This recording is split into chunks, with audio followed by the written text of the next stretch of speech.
আসসালামু আলাইকুম রহমতুল্লাহ বরকাতুহ। আমরা এখনো প্লাবিত অঞ্চলে রেস্কিউর কাজে যুক্ত আছি, আমাদের পুরো টিম সহ।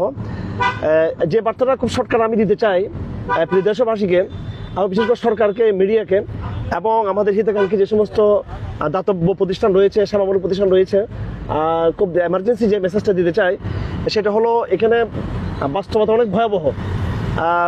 হয়তো কিছুদিন পরে পানি নেমে যাবে এবং শুকনো কিছু খাবার পৌঁছানো হচ্ছে, কিছু রেস্কিউ করা হচ্ছে, কিন্তু যেটা বড় ধরনের যেটা ডেস্ট্রয় বিপর্যয় হয়ে গেছে ইতিমধ্যে, সেটা হলো অসংখ্য বাড়ি ঘর ধসে গেছে অলরেডি।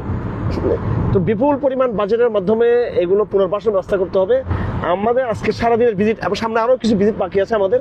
আমরা অলরেডি কাজে আছি, আমরা তৎপর আছি। আমরা আমাদের যেটা সবচেয়ে বড় অবজারভেশন সেটা হলো, সাময়িক যেই পানিবন্দী হয়েছে মানুষ, সে দুর্ভোগ তো আছেই, খাদ্যের সংকট, পানির সংকট, অনেক সমস্যা, কিন্তু আগামীতে যেটা দীর্ঘমেয়াদী যেটা আমাদের করতে হবে সকলকে, এটা রাষ্ট্রকে এগিয়ে আসতে হবে এবং বিশেষ করে সেবামূলক সকল সংস্থাগুলোকে এগিয়ে আসতে হবে।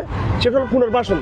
অলরেডি আমি বাঁশখালী অঞ্চলে দেখেছি, এখানে শত শত বাড়ি, বেশিরভাগ বাড়িগুলো মাটির মিশে গেছে।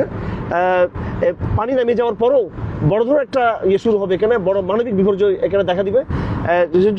আমার মনে হয় মিডিয়া কভারেজ না থাকার কারণে ওইভাবে এখানে আমাদের জাতীয় পর্যায়ের নেতৃবৃন্দ বা যারা ব্যবসায়ী অথবা যারা সেবামূলক কার্যক্রম করেন তাদের সম্পৃক্ত এখানে ওইভাবে দেখা যাচ্ছে না। এখানে দুঃখজনকভাবে এখানে মিডিয়া কভারেজ নেই।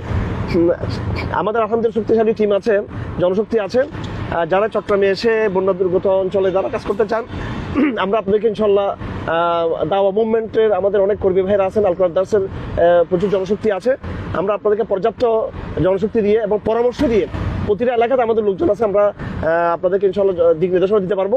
আমি দ্রুত আপনাদেরকে আহ্বান করছি, একটু দ্রুত আপনারা দেশবাসী আপনারা এদিকে মুভ করুন, মানুষের সাহায্যে আপনারা এগিয়ে আসুন।